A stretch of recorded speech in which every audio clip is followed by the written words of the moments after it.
garis mendatar menjadi satu.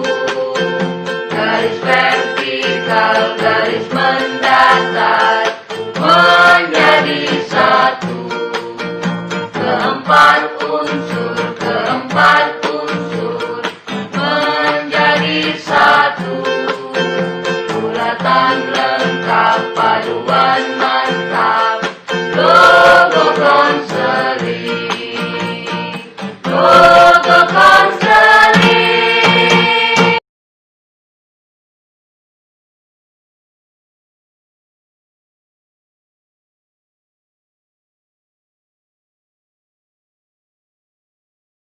Baiklah, Assalamualaikum warahmatullahi wabarakatuh. Waalaikumsalam warahmatullahi wabarakatuh.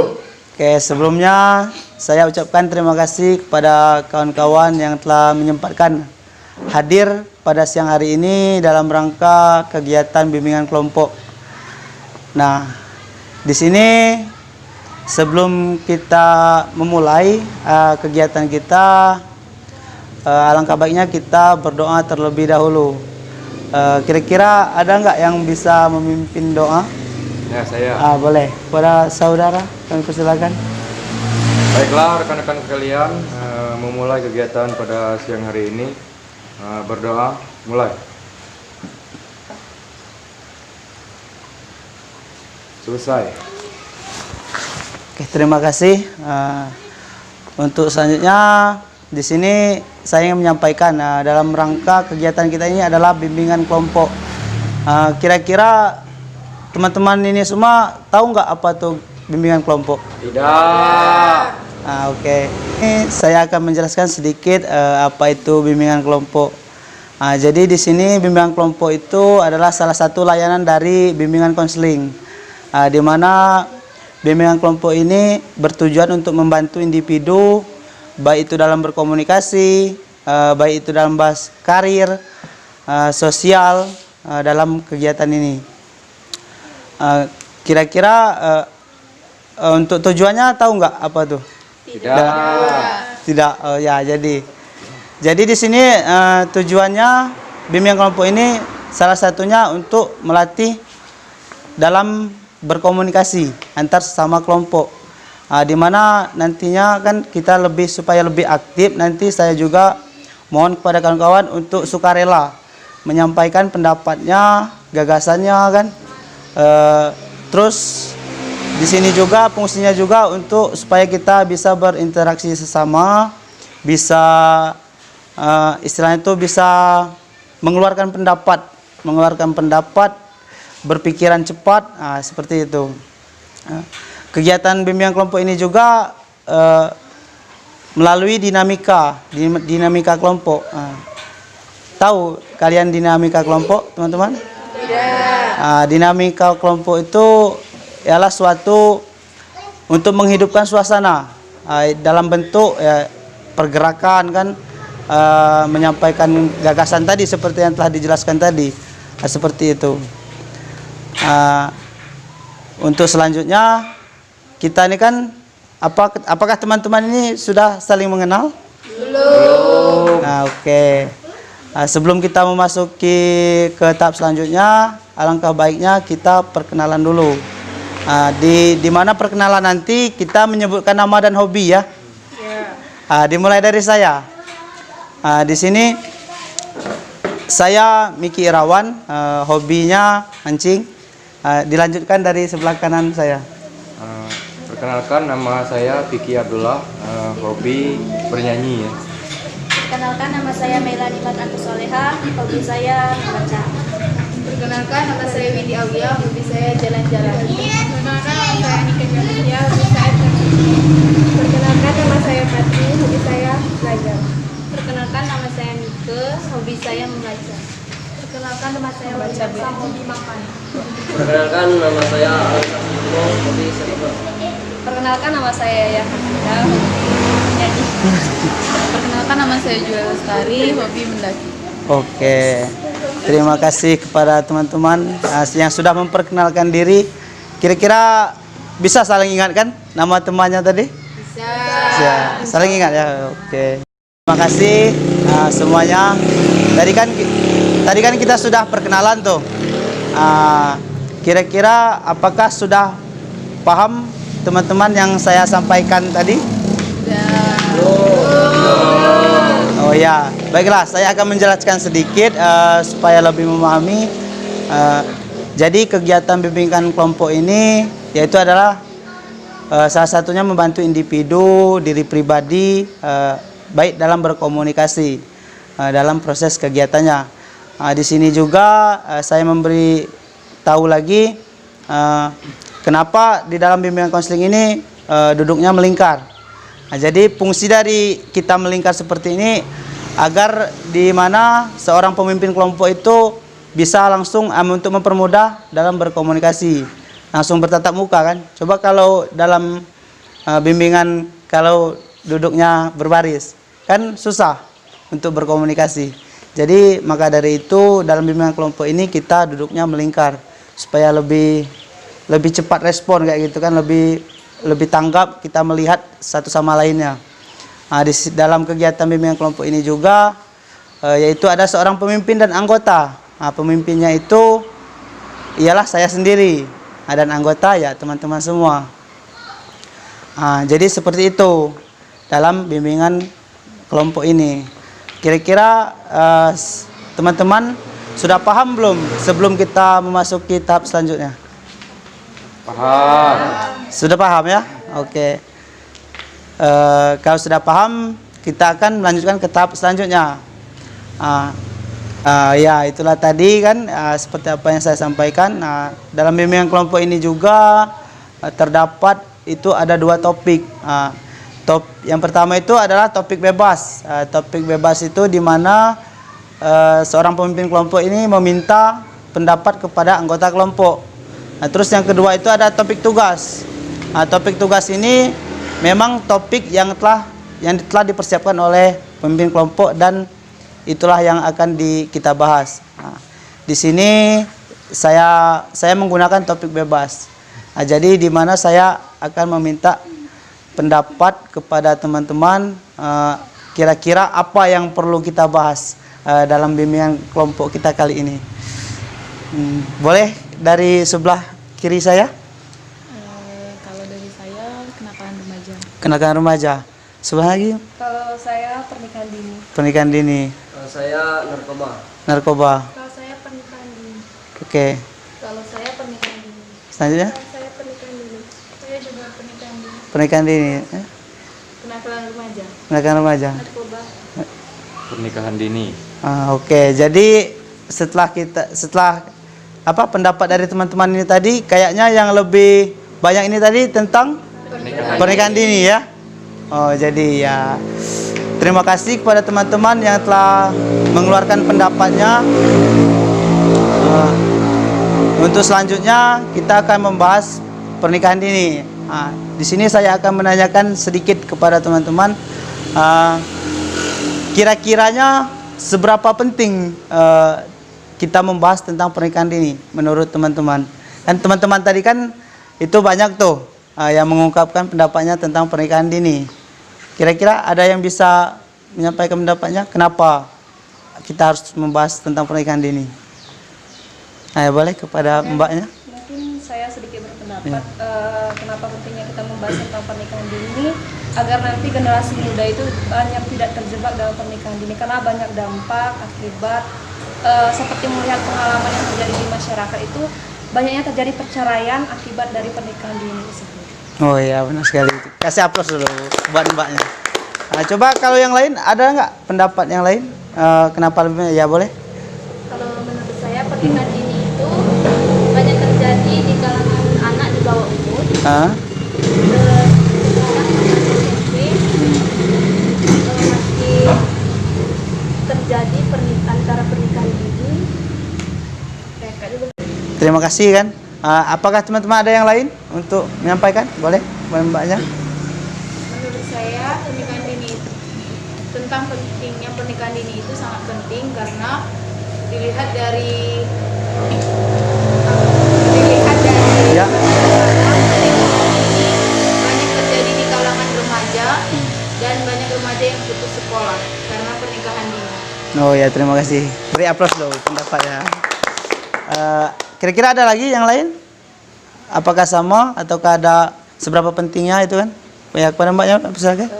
Kalau menurut saya sangat penting, Ya. karena kenapa pernikahan dini ini seringkali terjadi kepada kaum-kaum yang melaksanakan kenakalan remaja seperti itu, dan dia ini tidak tahu, tidak mengetahui apa itu resikonya ketika mereka melakukan pernikahan dini seperti itu. Oleh sebab itu, kenapa kita sangat penting untuk membahas pernikahan dini ini. Oh iya, terima kasih. Beri aplaus dulu gitu. Masih ada yang lain kira-kira? Sudah ya? Sudah cukup. Baiklah, terima kasih pendapatnya terhadap teman-teman. Jadi kan kita tahu kenapa kita mengangkat apa itu pernikahan dini kan, materi kita tentang pernikahan dini, karena memang itu kayaknya sangat penting bagi di kalangan kita kan. Di sini saya akan menanyakan lagi kepada kawan-kawan semua, memang kawan-kawan sudah menemui ataukah sudah ada yang mengalami, bukan mengalami sih, ibaratnya dari apakah sanak saudaranya yang mengalami seperti itu. Kira-kira menurut kalian apa sih itu pernikahan dini? Boleh kepada mbaknya. Menurut saya pernikahan dini adalah pernikahan antara lelaki dan perempuan yang dilakukan di bawah umur. Oh ya, terima kasih pendapatnya. Yang lain? Ada lagi? Apa itu pernikahan dini? Coba dari sebelah kiri saya kepada Mbak Tari. Baiklah, menurut saya pernikahan dini ini di mana pernikahan yang dilaksanakan oleh pada seseorang di masa dia belum memenuhi kata dewasa, kategori dewasa, yang mana biasanya itu untuk wanita itu di bawah 18 tahun, seperti itu. Dan menurut saya juga pernikahan dini ini kebanyakannya terjadi pada masa-masa SMP, anak-anak SMP seperti itu. Karena di masa SMP itu terjadinya proses labil atau masa di mana anak-anak ini sedang labil, yang mana mereka itu hanya mengetahui hasrat ataupun keinginan mereka saja. Oh iya. Sehingga mereka tidak bisa membedakan mana yang baik dan mana yang benar, seperti itu. Oh ya, Mana yang baik dan mana yang salah. Oh ya, terima kasih. Untuk Mbak Yayahnya? Ya, mungkin sama dengan saudara Tari, di mana Mbak Tari. Pernikahan dini adalah pernikahan yang dilakukan antara lelaki dan perempuan yang dimana rentang umurnya itu belum mencapai cakupan usia dewasa. Oh, terima kasih Mbak. Untuk teman-teman yang lain, adakah kepada Mas Alap? Menurut saya pernikahan dini itu seharusnya belum boleh dilakukan karena umur laki-laki dan perempuan itu belum memasuki syarat yang ditetapkan oleh agama dan pemerintahan setempat. Oh ya, terima kasih. Yang lain, kepada teman-teman yang lain, gimana? Kepada Mbak Windy? Pernikahan dini itu pernikahan yang dilakukan oleh salah satu atau semua pihak yang masih di bawah umur. Namanya saja pernikahan dini, jadi masih dini kan, masih belum dewasa. Oh iya, benar sekali. Yang lain ada lagi? Coba kita tanya sama Mas Piki. Gimana tuh? Pernikahan dini itu, saya sependapat ya dengan rekan-rekan sekalian bahwa pernikahan dini itu merupakan pernikahan anak di bawah usia kategori dalam negara itu atau 18 atau 21 tahun gitu kan, di bawah umur itu. Oh iya. Dan mereka menikah gitu kan. Dalam konteks agama sah-sah saja apabila memang kedua belah pihak saling setuju, misalkan ada perjodohan kan. Iya. Tapi dalam konteks bernegara itu melanggar aturan. Jadi pernikahan dini itu pernikahan anak-anak yang di bawah umur yang sebenarnya melanggar aturan dari undang-undang itu sendiri. Iya, benar sekali. Terima kasih. Yang lainnya masih ada lagi? Coba kita tanya sama Mbak Mika dulu. Gimana tuh? Kira-kira apa sih pernikahan dini itu menurut Mbak Mika? Sebenarnya sama, pernikahan dini itu yang dilakukan oleh anak di bawah umur, yang pikirannya belum dewasa, Iya. yang dilakukan oleh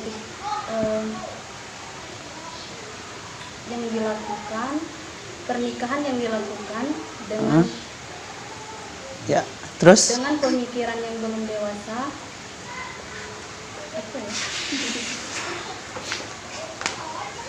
Gimana tuh? Ada lagi? Apa itu aja cukup? Oh ya, terima kasih itu pendapatnya kan. Yang lain masih ada lagi? Ya coba kepada Mbak Tika. Ya, saya setuju dengan yang dibilang Mbak Tari tadi. Kalau pernikahan dini itu pernikahan yang dilakukan di mana usianya belum mencakup batas umur di undang-undang dan sering terjadi pada anak-anak dan remaja. Oh ya, terima kasih. Yang lain masih ada? Ya, terima kasih pendapatnya dari teman-teman semua. Memang betul apa yang disampaikan oleh teman-teman semua bahwa pernikahan dini itu pernikahan yang di bawah umur ya, dan lagi juga melanggar dari aturan pemerintah. Dia itu bisa sah dalam agama tapi tidak sah di pemerintahan menurut undang-undang kan. Jadi seperti itu. Nah, setelah kita membahas apa itu pernikahan dini, di sini kan juga nggak mungkin kan dalam itunya juga apa pernikahan dini juga itu nggak mungkin nggak ada faktor apa penyebab kan, faktor penyebabnya itu seperti apa. Kira-kira menurut teman-teman itu kenapa, apa faktornya yang menyebabkan bahwa seseorang itu terjadi ke pernikahan dini itu? Coba saya tanya dari kanan saya dulu pada Mas Piki. Baik, saya coba menjawab. Pernikahan dini tentu ada sebabnya ya. Saya melihatnya dari saya ringkas saja dari dua faktor ya. Yang pertama dari faktor intern, itu dari dalam diri orang itu sendiri. Iya. Kita lihat kan kalau pernikahan dini itu notabene kan pernikahan di usia remaja Ya, atau anak-anak lah begitu. Usia muda. Ya, tidak mencapai usia dewasa begitu. Jadi apa tadi ya? Lupa gue deh. Coba. Pernikahan yang terjadi karena ya di bawah anak di bawah umur kan. Usia Itu muda. pertama, ya. Jadi faktor penyebabnya itu dari segi intern tadi kan kita tahu sendiri bahwasanya dalam fase kehidupan dan perkembangan kita ada yang namanya fase anak-anak berlari ke remaja. Iya, Di betul. fase itu tentu ada masa namanya pubertas. Iya. Nah, gejolak dari dalam diri individu itu mungkin mendorong dia melakukan sesuatu yang dilarang oleh agama dan negara, seperti itu ya. Iya. Jadi itu faktor yang pertama dari segi internalnya, bahwa dirinya tidak bisa mengontrol dirinya sendiri. Karena apa? Memang bukan salah dia sebenarnya. Iya. Dari segi hormonalnya memang dia dipengaruhi oleh itu gitu. Nah, karena masa puber tadi kan. Oh iya benar. Jadi yang kedua faktor eksternal dari luar. Nah, yang pertama saya memandangnya dari faktor edukasi dari orang tua yang kurang, mungkin perhatian dari orang tua yang kurang gitu ya, kurang perhatian gitu. Anaknya pulang malam nggak ditanyakan apa gimana. Oh iya gitu. benar. Jadi cuek aja gitu. Padahal kan seorang anak itu membutuhkan kedekatan emosional dengan orang tuanya. Nah, kalau dia terjalin kedekatan emosional dengan orang tuanya, pasti akan dia ceritakan apa yang ia alami sehari ini, apa yang ia lakukan akan ia ceritakan. Kenapa? Kalau orang tua itu membangun kedekatan emosional dengan anaknya. Nah, jadi ini faktor penyebabnya karena ketidakperhatian orang tua yang pertama dari segi eksternalnya. Dan yang kedua dari saya melihatnya, yang namanya manusia makhluk sosial itu ya pasti bergaul dan mencari teman kan. Iya betul. Mungkin di dalam proses dia berteman ada teman yang baik dan juga ada teman yang buruk. Iya. Teman yang buruk inilah yang mungkin mempengaruhi dia untuk melakukan tindakan-tindakan yang melanggar moral yang berlaku di kita begitu, sehingga terjadilah pernikahan dini. Dan faktor eksternal yang ketiga yaitu mungkin banyak di antara remaja-remaja itu melakukan yang namanya pacaran. Oh iya. Iya. Padahal kan sudah jelas di dalam agama, saya tidak hafal begitu letak ayatnya di mana, bahwa tidak boleh mendekati zina. Iya benar. Walaupun apa pacaran sehat itu semuanya dusta bagi saya. Oh iya. Tidak ada yang namanya pacaran sehat gitu. Yang namanya pacaran, apalagi usia-usia remaja kan tadi masa peralihan dari anak-anak ke masa dewasa secara fisik, hormon ya. Iya. Jadi itu penyebabnya. Pastilah kalau sudah bertemu dua wajah ini akan ada gejolak dan hasrat, mungkin terjadilah ke perzinahan begitu, dan nanti berujungnya hamil dari accident. Jadi terjadilah pernikahan dini. Saya melihatnya seperti itu penyebabnya. Oh iya. Terima kasih kepada Mas Piki kan. Yang lain ada lagi? Coba kepada Mbak Windy. Pernikahan dini itu terjadi karena Ya, faktornya kan. kurangnya pengetahuan tentang akibat yang terjadi setelah pernikahan dini itu sendiri. Oh iya, betul. Terima kasih kepada Mbak Windy. Yang lain? Coba kepada Mbak Yaya. Mungkin sudah lengkap dijawab oleh saudara tadi, itu ada faktor eksternal dan internal tadi. Mungkin Oh, sudah iya. cukup jelas penjelasan. Kalau yang lain kira-kira ada? Ya, coba kita membahas lebih dalam lagi kan supaya lebih tahu tuh apa saja faktor-faktor dari terjadinya pernikahan dini itu. Kira-kiranya ada yang lain? Pada Mbak tadi, coba. Tadi kan kalau menurut saya sudah sangat lengkap yang dijelaskan oleh saudara Vicky tadi. Tetapi di sini ada juga faktor eksternal juga, yang mana di sini ketidaktahuan orang tua, di mana kan kaum awam kebanyakan di desa-desa atau di pelosok-pelosok itu melakukan perjodohan seperti itu. Oh, iya, iya. Perjodohan sejak dini. Nah, seperti itu kan tidak bisa dihindari, bukan salah dari anaknya, tetapi itu dari ketidaktahuan orang tuanya. Itu termasuk dalam faktor eksternalnya, seperti itu. Oke, terima kasih kepada Mbak Tari pendapatnya. Teman-teman yang lain, biar kita lebih mendalam lagi kan, biar itu kita lebih tahu lagi kayak gitu, lebih rinci lagi kayak gitu. Coba kepada Mbak Tika, gimana tuh? Apa faktor bisa terjadinya tuh pernikahan dini? Setuju dengan jawaban Pak Windy apa dari Mas tadi, bahwa faktornya itu misalnya kurangnya pengetahuan tentang apa akibat dari pernikahan dini dan kurangnya perhatian dari orang tua. Oh iya, iya. Terima kasih kepada mbaknya kan. Kira-kira ada yang lain lagi? Faktor-faktor biasa kan banyak tuh faktor-faktor bisa terjadinya itu kan, terjadinya pernikahan dini itu. Coba kepada, ya boleh. Sedikit lagi. Pada mana? Mungkin di wilayah kita tidak ada budaya menikahkan anak sedari dini.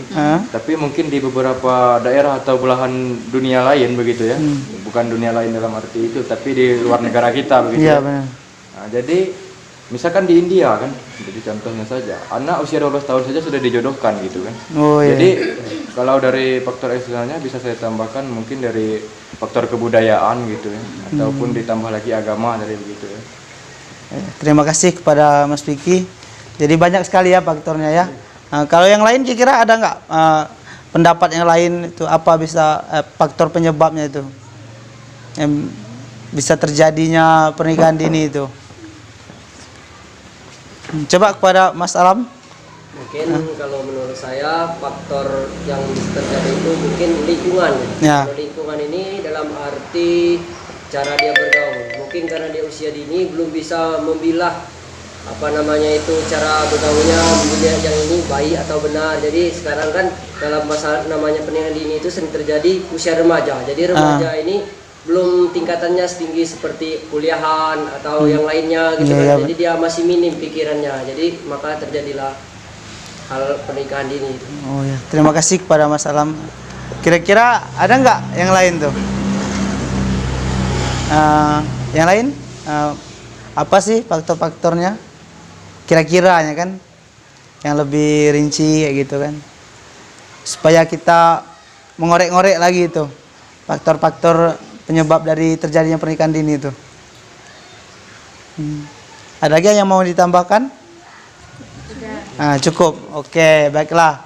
Terima kasih kepada teman-teman semua yang telah menyampaikan tadi, di mana faktor penyebab pernikahan dini tadi kan seperti yang telah kita sama-sama dengar pendapat dari teman-teman tadi, yaitu adalah faktor eksternal, faktor internal. Di mana memang ada juga di daerah luar tadi ya, di mana memang ada budayanya yang bisa menyebabkan terjadinya pernikahan dini. Nah, di sini banyak sekali tuh faktor-faktor penyebab dari pernikahan dini. Contohnya tadi kan seperti pengaruh lingkungan kan, pengaruh teman, kurangnya pengawasan orang tua kan. Jadi orang tua itu kurang peduli. Jadi salah satu dari faktor penyebab terjadinya pernikahan dini. Nah, di sini juga selain faktor ada lagi tuh dampaknya. Dampak dari pernikahan dini. Kira-kira menurut kawan-kawan apa saja tuh dampak dari pernikahan dini itu? Dampak yang terjadi tuh. Ayo boleh pada Mbak Tari. Kalau menurut saya itu ada dua dampak kan, bisa berdampak positif dan bisa berdampak negatif. Oh ya. Akan tetapi menurut pandangan saya lebih banyak berdampak negatif. Sedangkan untuk berdampak positifnya terlebih dahulu itu di mana mereka melakukan pernikahan di usia dini ini, kalau benar-benar pemikiran mereka itu sudah dewasa, kan ada anak-anak yang sudah berpikir secara dewasa seperti itu kan. Nah, kalau mereka berpikir secara dewasa, mereka bisa melanjutkan pernikahan mereka sampai mereka tua seperti itu kan. Akan tetapi kalau mereka pemikiran mereka masih seperti anak-anak, itu sangat rentan terjadinya perceraian dini seperti itu kan. Nah, kalau menurut saya tadi dampak positifnya juga di mana mereka ini ketika mereka memiliki anak, tubuh mereka masih kuat seperti itu. Jadi mereka menafkahi anaknya, bekerja keras untuk anaknya lebih maksimal. Seperti itu. Kalau kita menikah sudah tua itu kan, jadi kita tidak bisa maksimal untuk memberikan nafkah kepada anaknya seperti itu. Itu dari dampak positifnya. Jadi fisiknya masih kuat seperti itu. Ya, dari dampak negatifnya itu banyak. Yang pertama, tadi terjadinya perceraian dini. Oh ya, perceraian. Ya. Yang kedua, bisa dikatakan kurangnya pendidikan, tidak bisa mendapatkan pendidikan lebih lanjut karena dia melakukan pernikahan dini sehingga pendidikannya tadi terputus. Oh iya benar. Tidak mungkin dia melanjutkan lagi. Nah, kalau menurut saya selanjutnya yaitu akan terjadinya beberapa penyakit, ya. Oh, penyakit. Karena seseorang yang melakukan hubungan, hubungan badan antara seorang perempuan dan seorang laki-laki di masa dini, dan di sana untuk sel di dalam tubuh perempuan itu belum produktif seperti itu, akan berdampak adanya yang namanya prematur atau lebih bulan seperti itu kalau menurut saya. Kurang bulan dan lebihan bulan. Gitu. Nah, oke, terima kasih kepada Mbak Tari. Nah, kalau yang lain, teman-teman yang lain apa tuh dampak dari pernikahan dini itu menurut yang lain? Kepada Mbak Yaya? Mungkin juga menurut saya itu ada dua dampak, positif dan negatif. Yang mana kalau positif, apabila ia melakukan pernikahan secara baik-baik, akan menghilangkan yang namanya persinahan. Oh iya benar-benar. Kalau dampak negatifnya, yang buruknya itu bisa jadi seperti Mbak Tari tadi, putusnya sekolah. Terus perceraian yang terjadi, kemudian mungkin juga hilang kepercayaan diri mereka terhadap teman-temannya yang lain. Oh ya, rasa malu ya. Ada rasa malu karena nggak enak lagi kan kalau mau gabung sama temen karena sudah terbatas, karena sudah mempunyai suami dan anak. Oh ya benar sih. Terima kasih kepada Mbak Yaya. Nah, kalau yang lainnya, teman-teman yang lain, ada lagi dampak dari pernikahan dini itu apa tuh kepada Mbak Windy? Pernikahan dini itu pernikahan yang dilakukan oleh remaja. Kebanyakan remaja itu kan emosinya masih labil. Oh iya Jadi benar. sering terjadi dalam pernikahan dini itu sering terjadi kekerasan dalam rumah tangga atau KDRT. Oh Jadi iya. itu akibat dari pernikahan dini. Banyak KDRT ya. Oke, terima kasih kepada Mbak Windy. Teman-teman yang lain, ada lagi dampak dari pernikahan dini kepada Mas Piki? Baiklah, saya sedikit menambahkan. Ya boleh. Saya rasa sudah cukup jelas apa yang disampaikan saudari-saudari tadi. Saya sedikit menambahkan dari dua segi dampaknya. Yang pertama, dampak fisiknya pada fisiknya gitu. Iya. Seorang perempuan di bawah umur, kategorilah anggaplah dia sudah, mohon maaf, menstruasi begitu ya. Jadi sudah bisa bereproduksi kan. Tetapi kan secara logika usia mereka belum dewasa. Iya benar-benar. Maka di situ kan yang namanya rahim itu masih belum terlalu kuat dalam mengandung gitu ya. Bisa jadi resiko yang paling buruk dari proses melahirkan yang namanya kematian. Oh ya benar. Yang kedua sudah dijelaskan bayinya lahir prematur. Dan yang ketiga jadi kerusakan nanti pada rahimnya sehingga dia tidak bisa bereproduksi lagi karena apa? belum siap belum secara siap, ya. fisiknya gitu ya. Dan secara mentalnya juga nanti bisa menimbulkan stres akibat si cowok suami tadi kan? Iya Si benar-benar. suami tadi karena emosinya masih labil, sering main tangan atau KDRT tadi ya. Jadi sangat buruk sekali dampaknya. Saya memandang dampak itu senegatifnya ya. Oh ya benar-benar. Oke, terima kasih kepada Mas Vicky. Teman-teman yang lain masih ada? Coba kepada kita beralih ke depan nih, kepada Mbak Mika. Gimana, apa tuh dampak dari pernikahan dini itu? Baik, pernikahan dini bisa juga berdampak, kebanyakan berdampak negatif. Bis- Salah satunya bisa dari perceraian. Dari perceraian itu terkadang karena dari perceraian bisa Ya. juga langsung ke kenakalan remaja. Oh ya benar-benar, ya benar itu. Ya terima kasih kepada Mbak Mika, benar apa yang dikatakan Mbak Mika tadi. Coba kita selanjutnya ke Mbak Patri coba. Apa tuh dampak dari pernikahan dini itu? Ya nggak apa-apa diungkapkan pendapat-pendapatnya. Kira-kira apa? Apakah sama terhadap teman-teman yang lain ataukah gimana kan? Coba gimana tuh pendapatnya dampak dari pernikahan dini? Coba apa sama? Ataukah sama dengan yang lainnya? Oh sama. Oke. Kepada Mas Alam gimana? Apa tuh dampak dari pernikahan dini? Kalau menurut saya sih tadi kan lebih jelas lagi kan udah dijelasin sama saudara Tari dan Diki juga kan. Saya juga berpendapat kan itu lebih banyak hal negatifnya yang terjadi. Ya yang pertama kalau dalam segi ini berurusan aja kan mereka kan nikah kalau udah belum di bawah umur itu belum mendapatkan buku nikah. Jadi kalau mau urusan ke pemerintahan atau apa tuh susah ibaratnya. Oh iya benar-benar. Jadi dampaknya tuh sangat besar lah bagi kelangsungan dia ke depan. Oh iya. Oke, terima kasih. Kasih aplaus dulu dikit. Biar lebih semangat kita kan. Pada masalahnya kira-kira yang teman-teman yang lain ada? Mbak Me, adakah yang ingin disampaikan lagi, ditambahkan atau gimana? Mungkin sama pendapat Mbak tadi, yaitu hilangnya kesempatan untuk melanjutkan pendidikan yang lebih tinggi. Oh ya benar. Dan juga hilangnya berkomunikasi dengan teman-teman sebaya, dan juga dampak negatifnya lebih orang tua atau keluarga itu merasakan malu. Ya, jadi ada keterbatasan ya antara dalam istilahnya berinteraksi. Oke, terima kasih Mbak Me. Coba saya tanya lagi nih sama Mbak Lorinnya tuh. Kira-kira apa dampaknya? Apakah sama dengan yang teman-teman yang lain ataukah ada pendapat lain tuh? Sama. Oke. Terima kasih kepada teman-teman yang sudah memaparkan pendapatnya kan. Apa itu dampak dari pernikahan dini? Memang dampaknya itu sangat banyak kan, sangat luas. Baik itu tadi dalam segi fisiknya yang memang belum mendukung untuk berproduksi, dan lagi juga banyak juga tidak dapat buku nikah tadi kan, dan lagi juga terjadinya KDRT. Jadi sangat banyak kan, banyak sekali itu dampak dari pernikahan dini itu. Oke, di sini saya juga kan saya lihat nih teman-teman ini kayaknya udah mulai kayak suntuk tuh.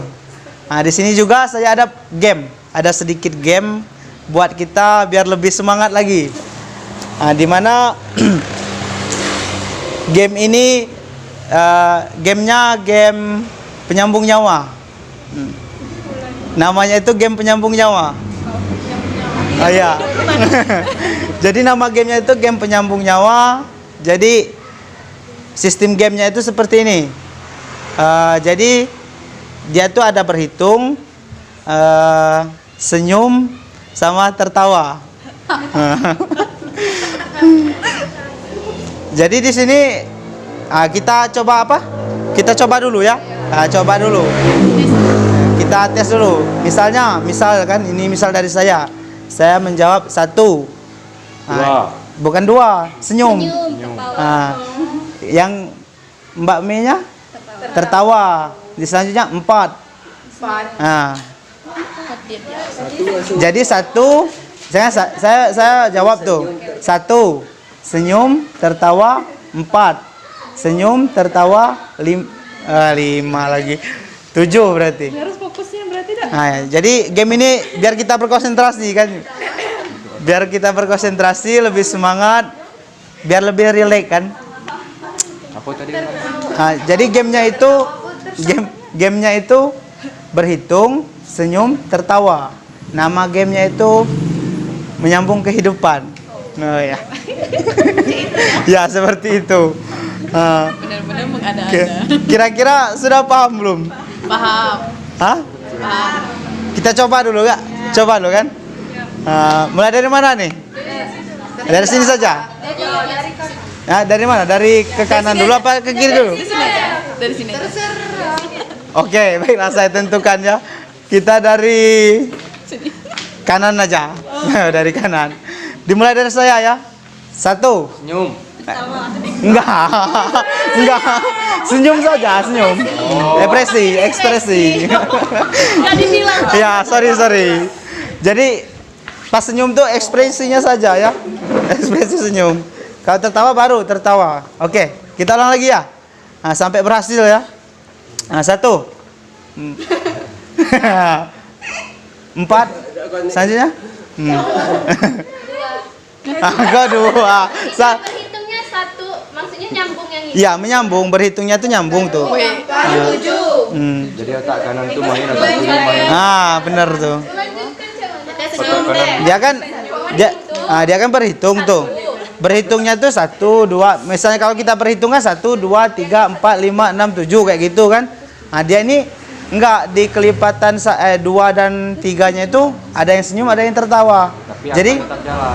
tetap jalan hitungannya itu. Ya angkanya tetap jalan. Jadi 1 senyum kan jadi senyum 2. 2. Tawa 3. Udah tuh ngulang lagi kayak 4. Lanjut 4. 100 baik lah. Benar-benar Fokus. Ayo 7. Berarti 7 kan? Nah, gimana? Kira-kira? Saya coba kita dari sebelah kiri juga lagi kan. Kita coba sampai berhasil ya. 1.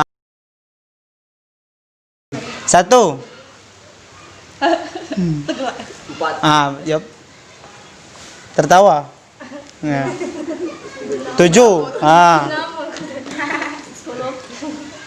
Hehehe. Berapa ya? 13. 13. 17. 88. Enggak lah, bukan. Enggak. Jadi dia tuh Betul telur dadar minyak bekas kan. itu kan untuk apa? Biar refresh otak. Jadi otak kiri, otak kanan tuh bekerja. Dia itu ya ngebul. Sampai 100 baik hebat. Pokoknya kita coba sampai berhasil ya. Sampai semuanya paham. Kita balik lagi dari kanan coba. Dimulai ya. 1, 2, 3. 1. 4. 7. 10. Hehe. 11. 13. Berarti ditambah-tambah aja 10 tambah 3, udah 3 tambah lagi 3. Iya, kayak gitu. Hah? Gimana apa? Manis. Hukuman. Enggak, kita ibaratnya untuk refreshing saja kan. Oke. Pokoknya sampai berhasil ya, sampai lancar nih. Coba sekali lagi. 1. 4.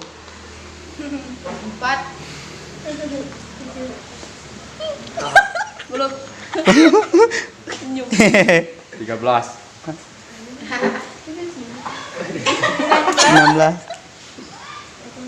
Tertawa. Diingat, pokoknya sehabis orang mengucapkan nominal angka, senyum, tertawa. Iya. Habis orang menyebutkan nominal angka, senyum, tertawa. Nah, diingat-ingat supaya kita lebih fresh lagi kan, lebih mantap. Kita dari kiri ya, sekali lagi harus fokus. Nah, kalau kita berhasil 1 putaran, Berarti mantap. Satu putaran saja, satu putaran. Nah. Oke? Oke, satu putaran. Sampai berhasil. Kita mulai ya. 1, 2, 3. 1. 4. 7. 10. Hehehe. Oke. Berhasil kan? Berarti sudah pada fokus kan? Udah kembali lagi kayaknya. Udah press lagi. Kira-kira press nggak? Press. Oke, tadi kan kita sudah bermain game tadi kan? Sudah bermain game, sudah press. Di sini kita melanjutkan lagi nih, melanjutkan materi tadi. Tadi itu kan ada pengetahuan, pengetahuan dari ya pengertian dari pernikahan dini. Ada faktor penyebabnya, ada dampaknya. Nah, di sini ada juga gimana tuh solusi mengatasi supaya tidak terjadinya pernikahan dini. Nggak mungkin kan kita kan masalah-masalah seperti itu kan sebenarnya itu kan masalah negatif kan, masuk ke masalah negatif. Jadi kita berusaha gimana caranya kita supaya tidak terjadinya pernikahan dini. Kira-kira tuh apa tuh solusi dari teman-teman supaya tidak terjadinya pernikahan dini itu? Ada yang bisa menyampaikan? Siapa? Oke, Mbak Yayah. Coba Mbak Yayah, gimana tuh pendapatnya? Pendapat saya mungkin solusi sedikit agar tidak terjadinya pernikahan Iya, benar. ini mungkin memperbanyak pengetahuan di dalam diri kita sendiri. Oh iya. Mempertebal iman dan pengetahuan mengenai apa saja sih dampak yang nanti yang akan terjadi setelah kita melakukan pernikahan dini. Mungkin itu saja menurut saya. Oke. Pengetahuan aja. Oke, terima kasih solusi dari Mbak Yah. Kita beri aplaus sedikit. Biar kita lebih semangat kan. Pada teman-teman yang lain? Pada Mbak Mei coba. Menurut saya yaitu Solusinya kan? solusi agar tidak terjadi pernikahan ini Iya, benar. yaitu pintar-pintar memilih teman. Oh iya. Kurangi keluar malam. Dan juga kita sebagai orang tua yaitu harus bisa memberi batas bermain anak. Oh ya, benar sekali. Oke, terima kasih Mbak Mei. Pada yang lainnya? Ya, Mbak Tari. Kalau menurut saya tadi, saya setuju dengan Mbak Yahya sama Mbak Melani. Namun di sini ingin saya tambahkan sedikit, itu sejak dini anak-anak itu ditanamkan nilai-nilai religius. Oh iya, gitu. benar. Sejak dini, sejak dia masih kecil, dari mana dibiasakan untuk sholat 5 waktu, diajarkan yang ini tidak boleh, yang ini haram jika dilaksanakan. Oh iya, Seperti itu. benar. Nah, sedangkan ketika orang tuanya yang kaum awam itu tidak mungkin kan memberi arahan seperti itu, sedangkan dia sendiri tidak mengerti. Oh iya, benar. Jadi itulah tugasnya para mahasiswa atau kaum-kaum yang lebih mengerti untuk memberitahu, memberikan sosialisasi kepada masyarakat. Ini loh dampak-dampak dari pernikahan dini. Nah, ini loh peran orang tua agar tidak terlaksananya pernikahan dini. Tidak terjadinya, ya benar-benar. Terima kasih. Beri aplaus loh kita. Oke, ada lagi teman-teman yang lain? Solusi-solusinya agar tidak terjadinya pernikahan dini menurut teman-teman. Kepada Mas Piki coba, gimana tuh? Apa tuh yang bisa Mas Piki berikan untuk kita semua nih? Baiklah, sebelum masuk itu balik lagi apa yang saya sampaikan di faktor tadi. Iya. Ada faktor internal dan eksternal kan. Nah, cara yang pertama atau solusi yang pertama saya balik ke faktor internal. Iya, benar. Faktor internal itu bagaimana menumbuhkan motivasi atau konsep diri yang sehat kepada anak-anak dan remaja tentang apa itu bahaya pernikahan dini begitu. Sesuai sekali kita orang beragama sesuai dengan apa yang disampaikan oleh saudari tadi, bahwasanya kita wajib selaku orang tua, kakak atau posisi kita di mana kita memiliki adik ataupun bagaimana saudara begitu ya yang masih di bawah umur, sebaiknya kita memberikan edukasi sesuai dengan apa yang disampaikan dalam agama tadi kan, dari faktor agama, menanamkan disiplin kepada anak agar dia itu tidak melakukan gimana ya, dengan aturan dari agama tadi, misalkan dia sholat 5 waktu mulai dari subuh, zuhur, asar, maghrib, itu akan membatasi ruang dia untuk dalam segi pergaulan dan keluar rumah, itu kan bisa meminimalisir juga. Dan kegiatan-kegiatan keagamaan lain juga bisa dilakukan begitu. dan posisi kita sebagai mahasiswa ataupun civil society Iya benar. memberikan edukasi sosialisasi kepada masyarakat, baik itu langsung kepada remaja atau anak itu sendiri dan juga kepada orang tuanya begitu. Kita memberikan saran, nanti kan saya memberikan saran tentang bahaya-bahaya pernikahan dini, Iya. pentingnya perhatian orang tua kepada anak begitu kan. Iya benar-benar. Jadi walaupun orang tua itu bagaimanapun nanti responnya terhadap kita, paling tidak kita sudah menunaikan apa yang harus kita lakukan, memberikan sosialisasi tentang hal itu gitu. Oke, terima. Sosialisasi tentang bahaya pernikahan dini, dampaknya. Itu aja Mas. Ya. Oke, terima kasih. Beri aplaus sedikit. Kepada teman-teman yang lain, kira-kira tuh apa solusinya agar tidak terjadinya tuh pernikahan dini? Coba kita ke Mbak Tika tuh. Gimana tuh menurut Mbak Tika solusinya tuh? Ya, saya setuju dengan jawaban dari Mbak Tari tadi, juga Mbak Yaya tadi. Kalau misalnya itu bisa dilakukan, apa kita sebagai orang tua memberi penjelasan apa dampak dari pernikahan dini, dan itulah penting sekali di setiap masyarakat dididikan seperti organisasi PRM. Oh iya benar. Itu, Ya. dan dilakukan sosialisasi Sasi. kepada remaja ataupun orang tua yang belum mengetahui tentang pernikahan dini. Oke, terima kasih kepada Mbak Tika. Teman-teman yang lain? Ada lagi? Yang lain ada nggak? Coba Mbak Windy, solusinya supaya tidak terjadi pernikahan dini kan?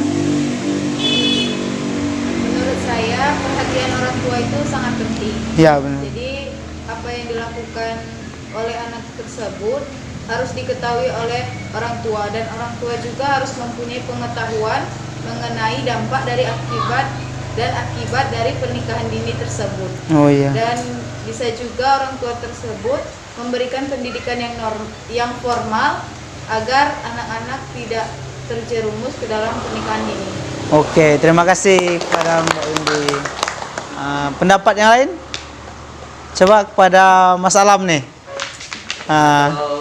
Pendapat dari saya ya, sebenarnya semuanya tadi kan udah tepat semua, tapi Iya. saya ingin menambahkan sedikit. Iya, boleh. Ya, setidaknya kalau solusi itu bagi saya kan tergantung diri sendirilah. Bagaimana kita memilahnya, dari mulai cara berteman, bergaul di masyarakat. Jadi jangan sering merenung, diam diri di rumah. Iya, Jadi benar. kita kan suntuk atau gimana kan, jadi melakukan hal-hal yang tidak baik lah gitu. Tapi sebaiknya kalau kita melakukan, mulai nanam niat dari diri sendiri dan ikuti aturan yang ada, beribadah, insya Allah semuanya tidak akan berjalan dengan baik. Oke, terima kasih Mas Alam.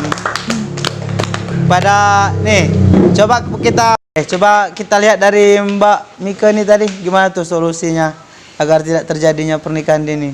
Saya sependapat dengan Mbak Windy bahwa pengawasan orang tua terhadap anak itu sangat penting. Oh ya, oke. Terima kasih Mbak Mika.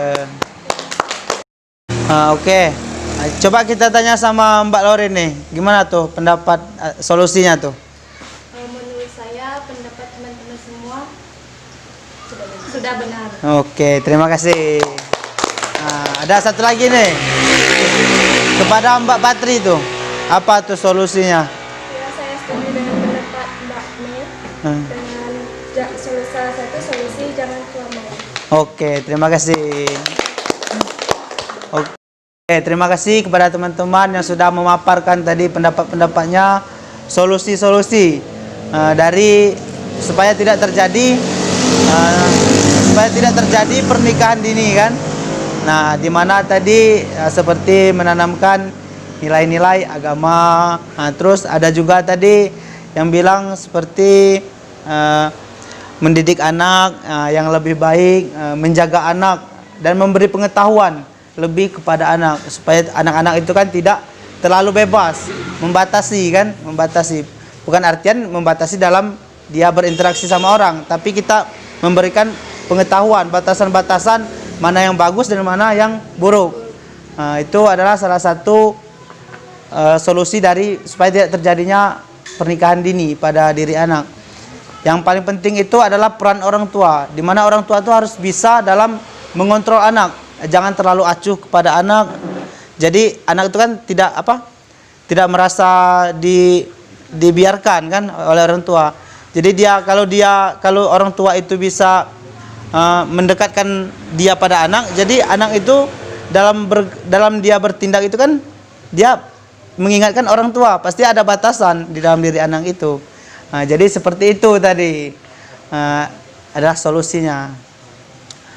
Untuk selanjutnya ini kira-kira setelah kegiatan ini setelah kita paparkan ini tadi, untuk tindak lanjut ke depan kira-kira teman-teman semua siap nggak untuk bersosialisasi baik di tetangga masing-masing kan, dalam kita menangani supaya tidak terjadinya pernikahan dini. Kira tuh gimana tuh? Siap nggak? Siap ya? Oke, terima kasih kan, itulah tadi di mana adalah solusi-solusi supaya tidak terjadinya pernikahan dini. Nah, di sini kan kita kan sudah mengetahui semua tuh baik dari pengertian, dari faktor, dari dampak, terus solusinya, cara mengatasinya seperti apa. Nah, di sini saya minta kepada teman-teman semua gimana tuh tanggapan dari proses kegiatan kita ini. Saya minta di sini kepada teman-teman untuk mengungkapkan perasaan kepada teman-teman semua, baik pesan kesan yang telah kita laksanakan kegiatan ini. Saya mulai dari kiri saya. Baiklah, kesan dan pesannya di sini sangat berkesan ya untuk kesannya, karena di sini saya senang bisa berkumpul dengan teman-teman semua, bisa sharing-sharing, bisa berbagi argumentasi seperti itu kan. Dan pesannya dari saya untuk kalau bisa kita mengadakan yang untuk diskusi yang lebih besar lagi. Oke. Nah, Terima kasih Mbak tadi. Coba sebelahnya Mbak Yaya, gimana?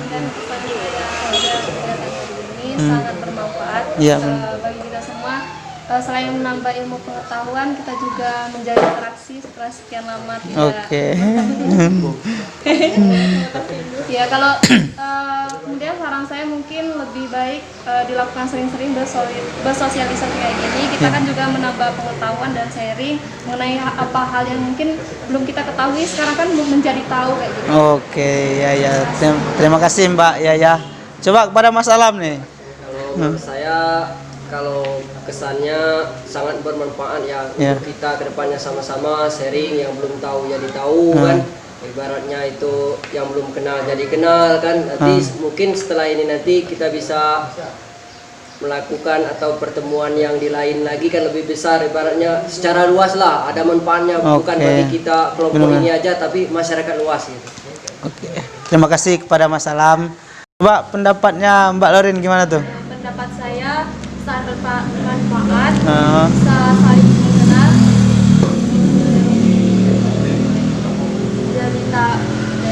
dari yang tidak tahu menjadi tahu. Oke, terima kasih Mbak Lorin. Coba kepada Mbak Mika gimana tuh kesan dan pesannya? Kesannya sangat bermanfaat dan bisa membawa. Oke, terima kasih Mbak Mika. Sebelahnya Mbak Lorin. Mbak Patri. Ya, sorry. Kesannya sangat bermanfaat, bisa menambah teman, dan pesannya semoga bisa bersolusi lebih baik lagi. Oke, terima kasih Mbak Patri. Pada Mbak Tika gimana? Menurut saya Pesan dan kesannya itu, ya. Gimana tuh pesan dan kesan dari Mbak Tika? kalau pesannya saya sangat baik, dan kita tahu apa dampaknya yang kita jelaskan, dan pesannya semoga sosialisasi berikutnya lebih baik lagi. Menambah pengetahuan jadinya. Terima kasih kepada Mbak Tika. Coba kepada Mbak Windy, kesan dan pesannya dalam kegiatan kita. Menurut saya sangat berkesan dan bisa menambah wawasan, bertemu sama teman baru. Pesannya semoga sosialisasi ini terus berlanjut. Oke, terima kasih Mbak Wendy. Kepada Mbak Mei? Menurut saya kesan dari saya itu senang bisa mengikuti bimbingan kelompok ini Iya. karena dari sini saya bisa mengetahui banyak ilmu, Iya. pengetahuan tentang pernikahan dini, tentang kenakalan remaja, dan di sini juga saya senang bisa mendapatkan teman-teman baru, saling bertukar pikiran. Oke, terima Dan kasih. pesan dari saya, semoga sosialisasi ini bisa lebih maju lagi. Amin. Nah, terima kasih kepada Mbak Mei. Coba Mas Piki. Kesannya sangat menarik ya, terutama kita saling bertukar pikiran. Itu kan dari hal apa yang kita tidak mengetahui menjadi tahu. Dan itu merupakan proses belajar, maka dari itu saya berkesan bahwa ini memang menarik gitu ya. Oke. Langsung saja ke pesannya ya. Kalau pesan saya dari kesan tadi ya, saya tambahkan lagi. Ya, benar, nggak apa-apa. Sangat positif sekali. Yang pertama menambah pengetahuan atau knowledge kita tentang apa itu. Ini kesannya sangat positif ya, menambah pengetahuan tentang apa itu pernikahan dini, faktor dampak dan lainnya gitu, Iya, solusi benar. gitu. Dan juga kesan yang lainnya yaitu menambah apa namanya itu, Wawasan. melatih interaksi atau iya. berkomunikasi. Iya, iya. Saya kira itu saja ya. Oke, terima kasih kepada Mas Piki. Baiklah, terima kasih kepada teman-teman yang sudah mengungkapkan. Baik itu kesannya, baik itu dari pesannya. Saya tanya tuh satu lagi. Kira-kira jika diadakan kegiatan ini lagi, teman-teman masih mau nggak? Mau. Oke, terima kasih. Nah, di sini sebelum kita mengakhiri dalam proses kegiatan kita ini, kita secara ucapan syukur kita berdoa terlebih dahulu kan sebelum kita perpisahan nih. Oke, baiklah. Di sini berdoa mulai. Berdoa selesai. Oke, terima kasih sekali lagi saya ucapkan kepada teman-teman yang telah menyempatkan hadir dalam kesempatan ini, dalam kegiatan ini kan. Semoga kita bisa bertemu lagi. Terima kasih. Sebelum kita bubar, kita kasih aplaus buat kita semua. Terima kasih.